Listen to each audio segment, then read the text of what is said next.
talk about the future of baseball.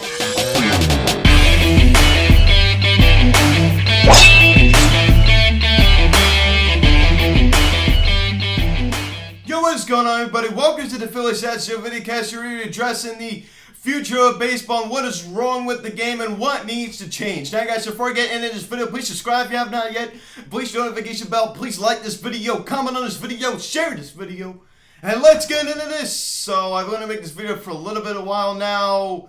Actually, I made a pre-recorded video of me talking about this topic about a week and a half ago. And due to a technical issue, the video was lost. So I could not upload that video, unfortunately. It was lost, so I had to redo it, but not a big deal. You know, it's an opportunity for me to make the video better. So I'm going to add a little more stuff that I didn't mention in the video that was lost. So there's two sides of this. I mean, not only are you dealing with these, substance checks now, these pitchers, we all know the league batting average is insanely low. It's just absolutely just disgraceful how this bad the league is hitting this year. And we all know that pitchers have had the upper hand, majority of the season now, with the sticky stuff and, gluing their fingers to the baseball. And we all know that that's kind of changing now with the new substance checks. So the pitchers have had the upper hand, but we're also dealing with the problem with the unwritten rules. And if you guys don't know, if you watch these videos on a regular basis, I'm a combination of both, I'd say. I think I'm more of a new school guy and an old school guy. I look at some of the advanced stats. I look at, some of these old rules and be like, hey, you know what? I think some of those make sense, especially when it comes to flipping the value. You guys know that I've really criticized, Braves, Ronald Acuna Jr. and Nationals Juan Soto for, showboating home runs and staring at them and flipping the bat. I think there's, a time where I think that can be necessary. I think there's a time where I think that could be acceptable. It's not all the time. So that kind of shows my old school side. Then you have, these instances where, in 2020 when, Fernando Tatis hit that grand slam when his team was up a bunch of runs, and he was criticized, and I went to his defense. That was my new school approach. So I'm a combination of both. Now I'm going to give you an example of something I just find completely and utterly ridiculous, and this really emphasizes what is wrong with the game. So I'm going to give you this example. Minnesota Twins against the Chicago White Sox in the month of May. White Sox leader Yohan Mercedes up at the plate, and a 3-0 count, and manager Tony La Rosa gives him the take sign. The White Sox are up a bunch of runs in this game, and the Twins are pretty much waving the red flag by putting a position player into pitch. And manager Tony La Rosa gives Mercedes the take sign, and he swings away as he crushes a ball for a home run. That ball is just absolutely destroyed. He got all of that one. And then he was criticized. His own manager criticized Mercedes for doing that. Think about that. He was criticized for hitting on his own manager. His own manager. So he's being criticized for going out there and doing his job. So the Chicago White Sox, I don't care who it is, the Chicago White Sox are paying him a bunch of money to go out there and play baseball. And then he goes out there and does his job. Proves some of his money worth. And then he is penalized for it. Now explain to me, forget about, they had a big lead. Forget about there's a position player on the mound. Forget about the, Tony Rosa takes on. Explain to me how that makes any sense. Explain to me how that makes any sense. It's absolutely, that is what is killing the game. Offense is saving the game, not pitching. Let me just make that clear. And that's going to be a theme in this video. Offense is saving the game, not pitching. People want to see offense. They didn't want to go to, a game, and I'm sure there's a select few of people that love pitchers, so I don't. Who wants to go to a game? And, I understand, it could be fun to go to pitchers duel. I'm going to give you an example. My Phillies, Zach Wheeler versus David DeGrom. They both go 8 scoreless. I guess that could be exciting, right? It's a nothing game going in the 9th inning. But it's just not, there's no, no offense. There's nothing to really, if you like pitching, then yeah. Nasty fastballs, right? Those are two, man, they really, those two, especially those two guys, DeGrom and Wheeler, man, they could really, throw that hospital off, had a high view up. But anyway, do you really want to go there and see that? And I understand, yes, going back to the, Mercedes, La Rosa, White Sox, Twins thing, I understand that the Twins waved the red flag and put a position player on the mound, basically saying, we surrender. We surrender. And, you're supposed to, follow your manager's take sign, but if I tell you, I got to pitch like Mercedes did, I'd be all over that too. That's helping your batting average. You're going out there and helping yourself at that point. You already know you won. What are you supposed to do? Sit there and strike out and watch his batting average go down? Like, that doesn't make any sense.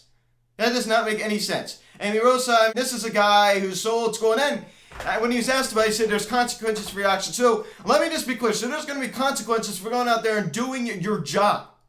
There's consequences for going out there and doing your job. Explain, please. Explain.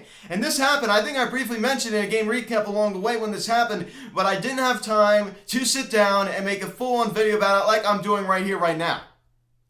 And I think it's really important I address this issue. And this current, current situation right now on the league, and this, situation we're talking about right now, is an example of what is hurting the game. Hurting him. He was heavily criticized. Even Lance Lynn of the White Sox said, I see nothing wrong with that. And then Rosa said, well, I think last time I checked, he has a locker and I have an office. I mean, how arrogant is that? So he has a locker, I have an office.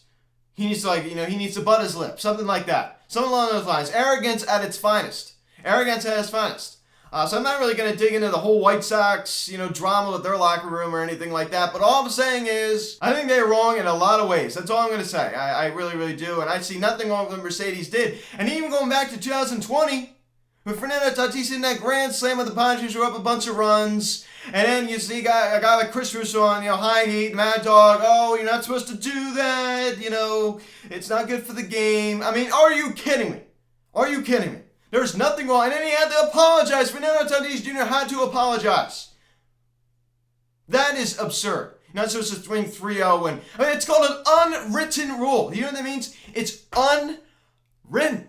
It's not written, it's unwritten. Does anyone know what an unwritten rule means? Clearly people don't. Because if you knew, you wouldn't be arguing. So clearly people don't know what an unwritten rule means. I mean, clearly. Not these people. Not Chris Russo. Anybody like that. I mean, I like Chris Russo somewhat. I totally disagree with him on that. And that is what's hurting the game. Offense is saving the game. These kind of people with these kind of opinions are hurting the game. Now, I'm not saying you're going to by the wayside, and change the fundamentals of the game, with adding a home run derby, extra inning. I don't like that. That I'm not on board with.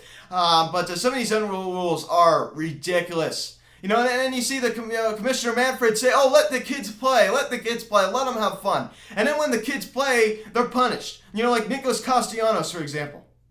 Suspended. For what? What did he do? Because the hypocrisy coming from the Commissioner's office, and it all starts with Ron Manfred, it's insane. It's just so bad. I mean, just the hypocrisy, the level of hypocrisy coming from that level is just absurd. It's just absurd. I'm going to get into a little substance thing now with these pitchers that are doing these substance checks. I'm even going to talk about, in the last video, of course, a week and a half ago now, we didn't have the situation talking about, David Martinez, Max Scherzer, Joe Girardi, the whole Mike Rizzo thing, with Rizzo calling Joe Girardi a con artist. I forgot to mention that in my video yesterday. I don't know, it's just in a bit of a season like that, when you have this kind of situations, you're going to say things, I don't know, I like all those guys, I really like Max, I really like Davey, I like Mike Rizzo, I like Joe Girardi, even though I'm a little bit annoyed at him right now, but that is, that's kind of a sticky situation right there. Hopefully, that kind of eases down a little bit. With all these substance checks now, with these pitchers, they were cheating. A lot of them were. I'm not saying that Max Scherzer was. I don't think he was. Even before these substance checks. But you go look at Trevor Bauer. You go look at Garrett Cole. You go look at some of these, these guys, a lot of people who are coozing.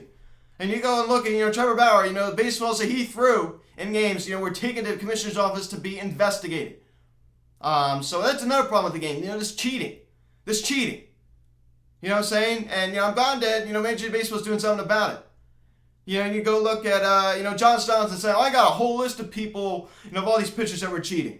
Now, I think that Josh Donaldson is bluffing. I do. I think he is. I think he's an attention seeker. You saw that. It's almost like blackmail in some ways, right? You saw that with Jose Canseco. He wrote that book of everyone who took steroids, and it comes to find out he was doing it, and he encouraged people to do it. And that's a whole other show for another day. Jose Canseco was just a whack job. But anyway, it reminds me a little bit. It's a form of blackmail. You're threatening someone. Saying I'm gonna write your name down. I'm on a list of all the people that are cheating. Seriously. It's just like, well, let's see it then, Josh Donaldson. Let's see it. So Josh Donaldson, he's quite the character. He really is. So I think he is bluffing, as I said. But this is definitely hurting the game, too. I mean, these pitchers getting the upper hand. Like I said before, offense is saving the game. We need to see more offense. And it's been talking about moving the mound back a foot. I'm not too sure about that. But I tell you what, the league batting average, as low as it is, that's really hurting the game. It really, really is. These pitchers are just taking over the game. You see the stats over the past couple of years, too. Even dating back to even 15 years ago. I mean, pitchers are just getting better and better, and hitters are getting worse and worse in some ways. That's what's really wrong for the game. And some of these metrics, too.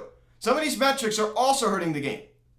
And you go look at the analytical managers in baseball. And I'm starting to think even my manager, Joe Girardi, is one. You go look at Gabe Kapler, you go look at Kevin Cash with the bad decision that he made last year in the World Series in Game 6, taking Blake Snell out. And that kind of situation. Because the computer said so.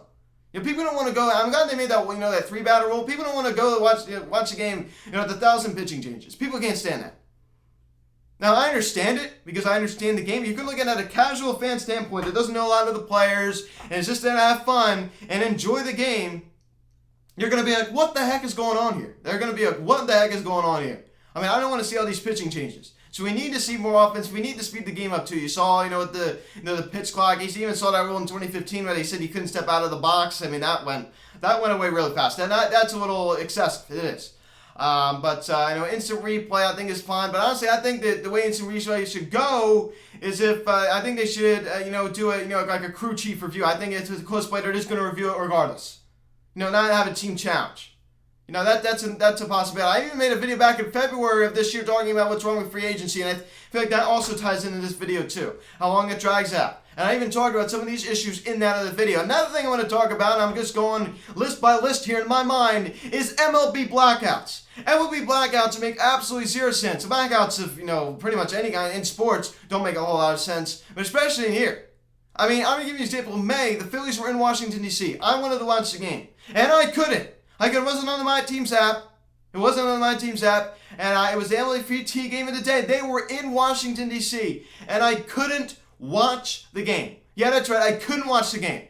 Is that the most ridiculous thing? I mean, seriously, I couldn't even watch it on Mouse and Nationals. I mean, heck, I'd rather watch NBC Sports Philly. I'm like, hey, I could settle for the other guys. I couldn't even watch it on that. I mean, seriously? I mean, there's something wrong with that.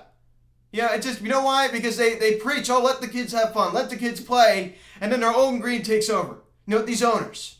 It gets them more money. So it's just hypocrisy starting all the way up from the commissioner's office with Rob Manfred. They preach, let the kids play, and then their own greed takes over. But they don't let the kids play. They don't let the kids play. They say let the kids play, but they don't. So only blackouts, also killing the game, and all these unwritten rules. I'm going to say it again. Fernando Tatis having to apologize for hitting a grand slam. What? Are you kidding me?